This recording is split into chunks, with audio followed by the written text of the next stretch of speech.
Internet hate बड़ा interesting सा concept है, मैं कहूँगा। अगर आप इंटरनेट पर कुछ भी क्रिएट करें तो हेट तो इनेविटेबल है, मतलब वो आएगी ही आएगी। अब ऐसा क्यों है, इसको समझने के लिए देखो बड़ा आसान है यार। सोचो तुम चौराहे पे कहीं जाओ और चौराहे पे जाकर कुछ अपनी आर्ट दिखाने लगो या कुछ भी करने लगो, किसी पर कमेंट्री करने लगो, है ना। तो चौराहे से निकलते बैठते बहुत सारे लोग होंगे जिनकी ज़िंदगी में कुछ अच्छा चल रहा है, कुछ बुरा चल रहा है, और कुछ लोग जेन्युइनली हो सकता है तुम्हारी बात को पसंद करें, कुछ नहीं पसंद करेंगे। तो वो चौराहे पर तुम्हारे पास आएंगे और तुम्हें भी उल्टा बोलेंगे। इंटरनेट के चौराहे पे अगर आप बैठ कर अपने कर्तव्य दिखाएंगे तो हेट मिलनी तो स्वाभाविक है और उसे आप रोक नहीं सकते। बट एक चीज़ समझनी ज़रूरी है कि आप कहीं क्रिटिसिज्म को हेट तो नहीं कह रहे। बहुत सारे लोग अपने काम की जो क्रिटिसिज्म है उसको टालने के लिए कहते हैं तो सब हेटर हैं, मैं इनकी बात पे जोर नहीं दूंगा, मैं इनको देखूंगा नहीं। तो अगर आप ऐसी गलती करते हैं तो उसके लिए आपको ये समझना होगा कि कहाँ से जो क्रिटिसिज्म है वो जेन्युइन प्लेस से आ रही है, कौन सच में आपकी क्रिटिसिज्म कर रहा है और कौन सिर्फ और सिर्फ हेट फैला रहा है या रिपीटेडली बस आपको सिर्फ नेगेटिव बोल रहा है, आप कुछ भी करते हैं तो। एक तो आपको ये समझना होगा। दूसरा दूसरा आपको ये समझना होगा कि कई सारे लोग जो आपको हेट भी करते हैं उनकी तरफ से भी जो क्रिटिसिज्म आती है प्रॉबेबली सबसे ऑनेस्ट आपकी जो क्रिटिसिज्म है वो उनकी तरफ से ही आ सकती है। तो ये अंतर समझना ज़रूरी है इससे पहले कि हम वीडियो में आगे बढ़ें।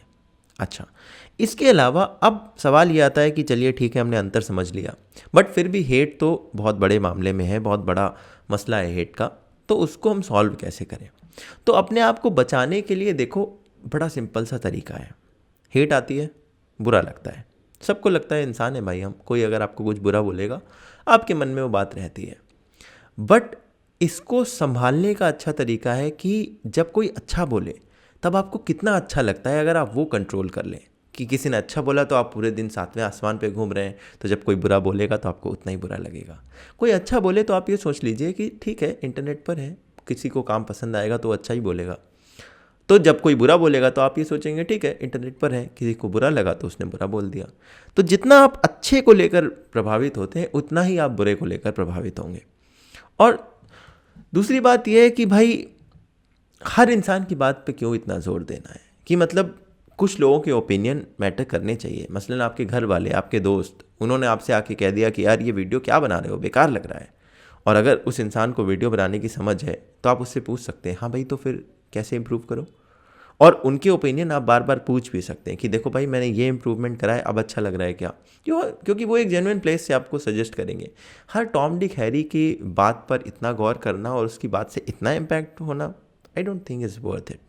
अच्छा, दूसरी चीज़ ये है कि चलो हमने समझ लिया कि हम इम्पैक्ट नहीं होंगे, बट अब पब्लिक लाइफ में है तो इसको हैंडल कैसे करें, क्या करें, इसका सोल्यूशन है क्या कोई।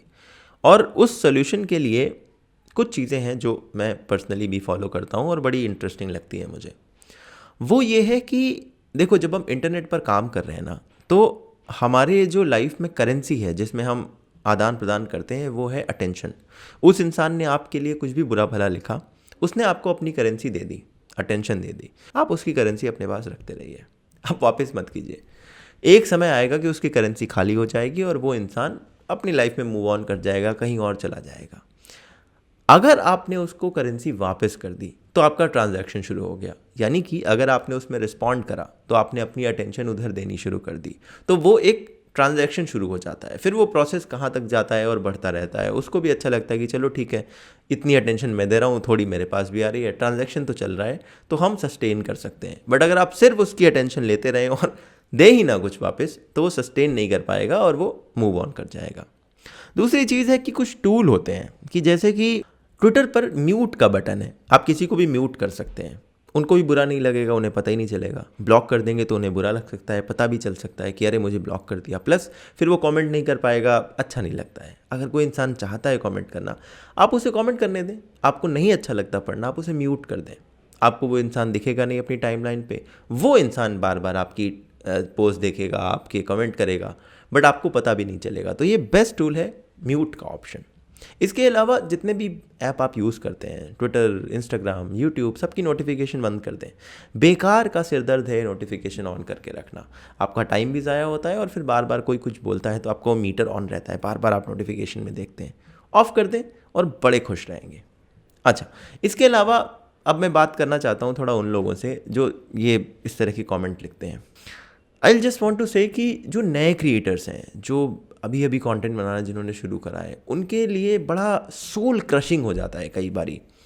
और एक चीज़ जो बहुत सारे लोग कमेंट करते हुए नहीं समझते वो ये कि आपने कमेंट करा, हो सकता है आप 2 साल बाद मूव ऑन कर गए, हो सकता है आप ग्रो कर गए, हो सकता है अब आप उस कमेंट से एग्री नहीं करते, बट वो कमेंट आपका हमेशा अवेलेबल रहता है उस इंसान के लिए। यानी कि आप अपना कमेंट के शक्ल में अपने आप को वहाँ पर छोड़ के चले गए और वो इंसान रोज़ आपको देखे जा रहा है कि देखिए आप उसे गाली दे रहे हैं। तो वो चीज़ आपको ध्यान में रखनी चाहिए। इसलिए आप कुछ भी लिखें उससे पहले आप सोच लें कि आप क्या लिख रहे हैं और क्यों लिख रहे हैं।